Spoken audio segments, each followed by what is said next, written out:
So recently, the team at Zoom posted an interesting paper if you're using MCP at scale. It's called Live MCP 101, Stress Testing and Diagnosing MCP-enabled Agents on Challenging Queries. Let me set the context for why I think this is an interesting paper. So there's a growing discussion not just about how intelligent different models are, but how cost efficient and cost effective they are. So here we're looking at the artificial analysis page, which compares the cost efficiency of different models. So if you're right here, it shows the different cost of different models. But in this part of the chart, it's comparing the cost to run each model against how intelligent it is. So this kind of efficiency has become a growing topic as people continue to use LLMs at scale. But what's interesting is, look at this cost to run. It's the cost to run the Artificial Analysis Intelligence Index. So what's in that intelligence index? Here's the page that describes what's in there. You'll see a lot of well-known benchmarks like MMLU Pro. But when it comes to agentic workflows, we've got only two, Terminal Bench Hard and the Tau Bench Telecom. So this is Terminal Bench. Terminal Bench is basically a bunch of tasks running in the terminal. Extremely valuable, especially if you use any CLI-based tools, but it doesn't reflect necessarily usage in MCP. And then Tau is, again, not in an MCP environment, it's in a simulated environment in a telecom scenario. And it's got a valuable contribution because it tries to model a back and forth environment between the agent and the user. Live MCP is different. What it tries to do is put MCP agents specifically through challenging tasks and measures their ability to complete them. So unlike the other benchmarks we were talking about, this is specifically for MCP, and it tries a bunch of LLM models you probably know and use. So here are some examples of those tasks right here. So here's an easy task, which is about getting a report of some unresolved open issues. The next one is some analytics, and then the hard version is the somewhat canonical example of booking a trip. And the thing that I thought was really fascinating about this paper was they actually broke out in a really interesting chart right here.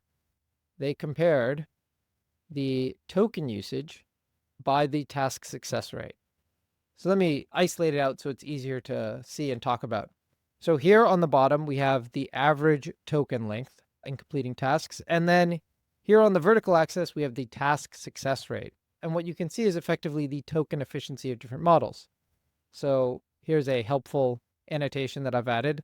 So here is the smart but talks a lot quadrant. Here is the worst. It's dumb and talks a lot. Here's the dumb, but at least it doesn't talk that much. And then here is the smart and efficient talker quadrant. But there's a little conflating we're doing here, which is we're assuming that token length is the same as cost. And each of these different models actually have a different per token cost.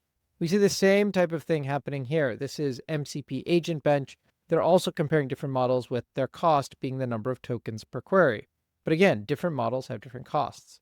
So what I did is I manually went to every one of these different models. I pulled their costs. Then I asked ChatGPT to pull their data points here on this chart and give me an X and Y coordinate and turn this into a new version of the chart where we're actually plotting their token costs. And what we get is this chart. So you can see now when you account for the differences in different provider costs, essentially what you would really pay on the market, we see a slightly different chart. Interestingly enough, GPT-5 still stands right here, but we see a few others change their position. Some of them move a little further to the left once we take into account their costs. Now, interestingly, one of the things the Live MCP 101 bench found was that while closed source models get better with increased token usage, open source models fail to turn them into reliable evidence. And when we look at this chart, it's a little more forgivable because they are all so cheap. Now, that also means at a certain point, paying more for it doesn't seem to give you any benefit, but it's a notable lens for how we look at this chart. So the lesson is, when you're using MCP, different models will have different performance, and different models will have different efficiency and cost. That being said, the best way to use this chart as a roadmap if you're using MCP is to start in the upper right here with the smartest possible model, regardless of cost. Then once you're able to accomplish your task with MCP using the model effectively, then move to the left a little bit while still keeping with a hopefully equally smart model, but just at cheaper cost.